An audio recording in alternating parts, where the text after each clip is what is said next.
کی بہن کا نام ام المؤمنین سیدہ عائشہ صدیقہ رضی اللہ تعالی عنہا ہے۔ حضرت اسماء بن ابو بکر یہ مکہ میں ہی رہیں اور آپ کا انتقال یہی ہوا، اس لیے آپ کی تدفین جنت المعلی میں ہوئی۔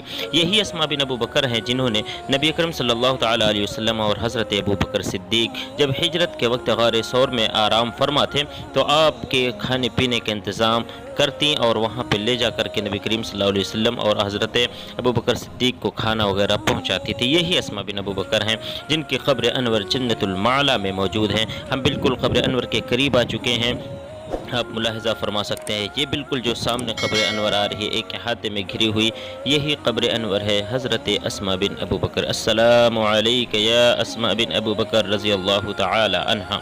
یہ قبر انور حضرت اسماء بن ابو بکر رضی اللہ تعالی عنہ کی بتائی جاتی ہے، اور اس کے رائٹ سائڈ میں جو یہ قبر انور آپ دیکھ رہے ہیں یہ حضرت عبداللہ بن زبیر کی ہے جو آپ کے شہزادے ہیں۔ السلام علیک یا